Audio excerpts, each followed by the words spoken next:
ஒவ்வொரு சிவபக்தனும் தன்னுடைய வாழ்நாளில் ஒருமுறையாவது ஜோதிர்லிங்கங்களை தரிசனம் செய்ய வேண்டும் என்று விருப்பம் கொள்வர். நம்முடைய ஐஆர்சிடிசி நிறுவனம் 5 ஜோதிர்லிங்கங்களை தரிசனம் செய்வதற்கு ஒரு சிறப்பு விமான சுற்றுலா ஒன்று ஏற்பாடு செய்துள்ளது. இந்தியாவில் மொத்தம் 12 ஜோதிர்லிங்கங்கள் இருக்கின்றன. அதில் அதிக அளவில், அதாவது 5 ஜோதிர்லிங்கங்கள் மகாராஷ்டிரா மாநிலத்தில் இருக்கின்றது. மகாராஷ்டிராவில் உள்ள இந்த 5 ஜோதிர்லிங்கங்களை பஞ்ச ஜோதிர்லிங்கங்கள் அப்படின்னு சொல்கிறோம். மகா சிவராத்திரியை முன்னிட்டு இந்த 5 ஜோதிர்லிங்கங்களை தரிசனம் செய்வதற்கு ஐஆர்சிடிசி நிறுவனம் ஏற்பாடு செய்துள்ளது. இது ஒரு விமான சுற்றுலாவாகும். மொத்தம் 4 இரவுகள் மற்றும் 5 நாட்கள் கொண்டது. பிப்ரவரி 25ஆம் தேதி, அதாவது 25/2/2025 அன்று சென்னையிலிருந்து கிளம்பி மீண்டும் 1/3/2025 அன்று சென்னை திரும்பலாம். சென்னையிலிருந்து 25/2/2025 அன்று அதிகாலை 5 மணிக்கு கிளம்பி 6:40க்கு புனே விமானம் மூலம் செல்வோம். புனேவிலிருந்து கிளம்பி பீமாசங்கர் செல்வோம்.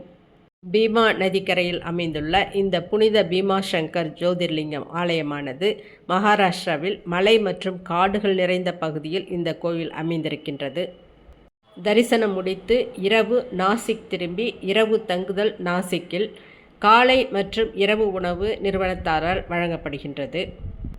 அடுத்த நாள், அதாவது 2வது நாளான 26/2/2025 அன்று நாசிக்கில் காலை உணவிற்கு பிறகு கிளம்பி திரியம்பகேஸ்வரர் ஆலயம் செல்வோம். இந்த திரியம்பகேஸ்வரர் ஜோதிர்லிங்க கோவிலின் குறிப்பிடத்தக்க விஷயம் என்னவென்றால், கடவுளுக்கு இங்கு 3 தலைகள் இருக்கின்றது. இவை பிரம்மா, விஷ்ணு மற்றும் சிவன் என்று குறிப்பிடப்படுகின்றது. கோவிலுக்கு அருகில் உள்ள குசபர்தா குண்ட் என்ற புனித குளம் கோதாவரி ஆற்றில் இருந்து உருவானது. மேலும் கோவிலை சுற்றி பல புனிதமான நீர்நிலைகளும் மற்றும் குண்டங்களும் இருக்கின்றது. மதிய உணவுக்கு பின் பஞ்சவடி தரிசித்து அவுரங்காபாத் சென்று இரவு அவுரங்காபாத்தில் தங்குகின்றோம். அவுரங்காபாத்திலிருந்து 3வது நாள், அதாவது 27/2/2025 அன்று காலை உணவுக்கு பிறகு கிருஷ்ணேஸ்வர் ஜோதிர்லிங்கத்தை தரிசனம் செய்கின்றோம். இந்த கோவில் எல்லோரா குகைகளுக்கு அருகில் அமைந்திருக்கின்றது. சிவபுராணம், ராமாயணம், மகாபாரதம், ஸ்கந்த புராணம் போன்ற பல பண்டைய இந்து நூல்களில் இந்த கோயில் பற்றி குறிப்பிடப்பட்டிருக்கின்றது. கிருஷ்ணேஸ்வர் கோவில் பல முறை அழிக்கப்பட்டது. ஆனால் ஒவ்வொரு முறையும் அது மீண்டும் கட்டப்பட்டுள்ளது. மகாராஷ்டிரா முழுவதும் கிருஷ்ணேஸ்வர் கோவில் பற்றிய புராண கதைகள் மிகவும் பிரபலமானவை. பழமையான கருங்கல் கட்டிடக்கலை கவரும். கிருஷ்ணேஸ்வர் தரிசனம் முடித்து லண்டன் நோக்கி கிளம்புகின்றோம். வழியில் நாக்நாத் ஜோதிர்லிங்கத்தை தரிசிக்கின்றோம். இந்த கோவில் மிகவும் பழமையானது. மகாபாரத காலத்திலேயே இந்த கோவில் இருந்ததாக வரலாற்று பதிவுகள் குறிப்பிடுகின்றது. இந்த கோவிலில் சிவன் பூமிக்கு அடியில் பள்ளத்தில் அமைந்திருக்கின்றது. தரிசனம் முடித்து நாண்டேட் செல்கின்றோம். இரவு தங்குவது நாண்டேட்டில். 4ஆம் நாள், அதாவது 28/2/2025 அன்று நாண்டேட்டிலிருந்து கிளம்பி காலையில் பரேலி வைத்திய ஜோதிர்லிங்கத்தை தரிசனம் செய்கின்றோம். இந்த கோவிலில் உள்ள ஜோதிர்லிங்கம் பல நோய்களை குணப்படுத்தும் தெய்வீக சக்திகளை கொண்டது என்று நம்பப்படுகின்றது. தரிசனம் முடித்து மதிய உணவிற்கு பின் ஷீரடி செல்கின்றோம். ஷீரடியை சென்று இரவு ஷீரடியில் தங்குகின்றோம். காலை மற்றும் இரவு உணவு மட்டும் நிறுவனத்தாரால் வழங்கப்படுகின்றது. மதிய உணவு நாமே நம்முடைய செலவில் சாப்பிட்டு கொள்ள வேண்டும். 5ஆம் நாளான 1/3/2025 அன்று அதிகாலையில் சாய் தரிசனம் செய்கின்றோம். காலை உணவிற்கு பிறகு புனே திரும்புகின்றோம். இரவு 11 மணி விமானத்தின் மூலம் சென்னை திரும்புகின்றோம். சென்னை நள்ளிரவு 12:40க்கு வந்து சேரும். நேரத்தை பொறுத்து சனி சிங்கனாப்பூர் தரிசனமும் மேற்கொள்ளப்படும். விமானம் கிளம்புவதற்கும் மற்றும் அங்கிருந்து திரும்பி வருவதற்கும் 2 மணி நேரங்களுக்கு முன்பாகவே விமான நிலையத்தை நம்முடைய சொந்த செலவில் செல்ல வேண்டும்.